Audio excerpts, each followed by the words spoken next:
Hi guys, just a quick video. The right to bear arms. I'm of the opinion that laws restricting the right to bear arms should be limited. I mean, I think people have a right to bear arms. Britain is one of the most restrictive countries in the world in terms of weapon ownership. Very strict rules in this country, but yet violent crime with knives and guns is rising. It's very famous. It's always in the papers. I mean, violent crime with weapons is getting worse and worse in Britain. Stricter laws doesn't really seem to be having any effect. I'm of the fundamental opinion, excuse me, that people have the right to defend themselves. Now, the reality of the situation is, violent people are going to attack you. Probably, I mean, to attack someone is illegal. You're not allowed to attack someone. It's battery, or if you go really bad, GBH or whatever. So they're going to attack you anyway, with or without a weapon. So you should have the right to defend yourself. You have the fundamental right to life.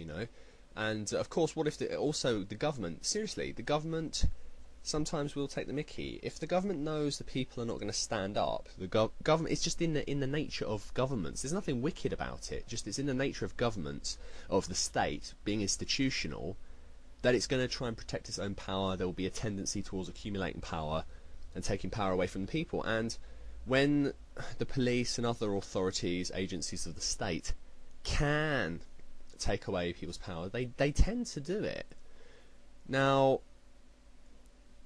would the police be as liable to bash protesters' heads in if they knew there was a fair chance most of those protesters were armed? They wouldn't do it, because the crowd would fire on the police and kill them. Okay? So I think the right to bear arms is fundamental, not just against, to protect yourself from other individuals, but to protect yourself against other organisations, including the government or elements of the state, the police or whatever. As far as the US Constitution goes, the US Declaration of Independence is quite clear, and it says, "We hold these truths to be self-evident, that all men are created equal, that they are endowed by their Creator with certain unalienable rights, that among these are life, liberty, and the pursuit of happiness. And to secure these rights, governments are instituted among men." So it seems that the right to bear arms is kind of essential to securing your own life and liberty and pursuit of happiness. As far as the Bill of Rights goes, the Second Amendment says this: "A well-regulated militia, being necessary to the security of a free state, the right of the people to keep and bear arms shall not be infringed." Right. The right of the people to keep and bear arms shall not be infringed. That implies rather strongly that there is already an extant right. And of course there was in the English Bill of Rights of the late 17th century and so on. So what it's saying here is the people do... This isn't granting, this Bill of Rights isn't granting people freedom to bear arms. Many people are against the adoption of the Bill of Rights because it would imply that people had to reserve certain rights. People reserve all the rights, and the Declaration of Independence and the American Constitution are quite clear that people reserve all the rights and power. Governments are instituted amongst men for the benefit of men, to secure men's rights. The Ninth Amendment is pretty clear. It says, "The enumeration in this Constitution of certain rights shall not be construed to deny or disparage other rights retained by the people." So, yeah. Rights to life and liberty and pursuit of happiness kind of, need to be able to have weapons if you want weapons. But let's get back to my just interpretation of the Second Amendment. Not that I'm a legal expert, I'm just giving you my 2 cents here, or my ha'porth, as we say in Britain, except we don't. The right of the people to bear and keep arms, yes, the people have the right, and it shall not be infringed. And it says here, "A well-regulated militia being necessary to the security of a free state." The way I interpret that is not the people have the right to bear and keep arms because of the militia, therefore we don't have militias anymore, they're not necessary, therefore we don't need the right. No, I think what it is that a well-regulated militia is necessary, and this is one justification for why the right to bear arms shall not be infringed. That is the way I interpret that amendment. And I justify that by, as I say, the Ninth Amendment, Declaration of Independence, and all the rest of the Constitution. says that people have certain rights are reserved by the people, and that the enumeration and enacting of certain rights in the Constitution is not to be taken to mean that those are the only rights that people have. This is just some of the rights. So as far as I'm concerned, as far as I'm concerned, the Second Amendment is actually not as ambiguous as people make out. People make it out to be ambiguous. I think the Second Amendment's fairly clear, although it could have been worded better. And I think, regardless of what the Second Amendment says, because we don't have that in this country, in Britain, of course, I think people have a fundamental right to bear arms. I'd be interested to hear your views on that.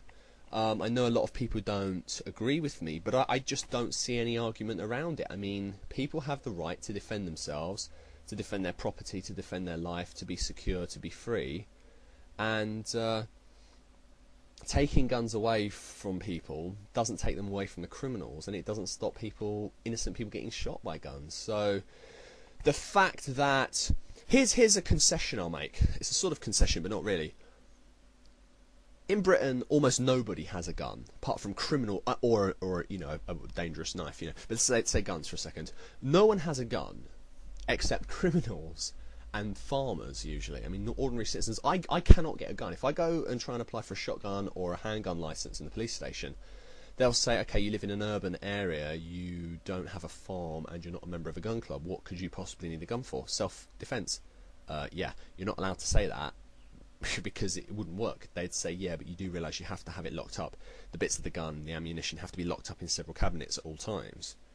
Yeah, sure. Well, how are you going to defend yourself? It's completely spurious. I can't get a gun, basically. Even though it's my right. Now, here's the concessionary bit I was talking about. If 10,000 people in the country have a gun, right? Now...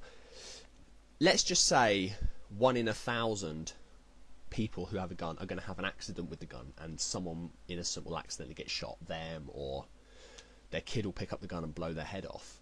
Let's just say, so if 10,000 people have a gun, then 10 people, statistically speaking, will have an accident with the gun. Now, obviously, if you lax the laws up, if you make the laws laxer, and say 100,000 or 1 million people have a gun, then statistically speaking, this is very gross, but statistically speaking, the chances are, the number of people who will suffer accidents as a result of having firearms, like a kiddie finding it in your cabinet and shooting his head off, is going to rise. Instead of 10, you're going to have 100 or 1,000. And many people have actually raised that point with me and find that to be a compelling argument against making guns less tightly controlled. As I say, it's pretty much impossible for me to get a gun. Legally, illegally it's not so hard, but then I go to jail for a long time. But I don't find that to be a compelling argument. The fact that some kids will blow their heads off, as cruel as this sounds, isn't really an argument against it. I mean, I think that's horrible, that these tragedies happen. I mean, it is genuinely horrible. It's genuinely horrible. I don't need to emphasise how horrible it is that some people have accidents with firearms. It happens and it's horrible. But that's not the fact that some people have arguments, and the fact that making gun control a lot more lax would result in, statistically speaking, more people having accidents isn't an argument against it, because cars cause accidents, alcohol causes accidents, rollerblades cause accidents. If you have 10 people in the country with a rollerblade, statistically speaking, none of them will break their neck. 1,000 people with rollerblades, maybe one person will break their neck. 1 million people with rollerblades, maybe 10 or 100 people will break their necks. That's not an argument against rollerblades. That's not an argument against cars. That's not an argument against booze or anything, really. The question isn't whether, statistically speaking, more people would probably have accidents if more people had the item, because you could correlate that with anything, as I say, booze, rollerblades, whatever. The question is whether it's a fundamental right, whether it's essential, whether people need that right, whether it's a right that the governments don't have any right themselves to legislate away, and I don't think they do. And that's my take on the gun control issue. It's been quite long, this video. I hope not completely tedious.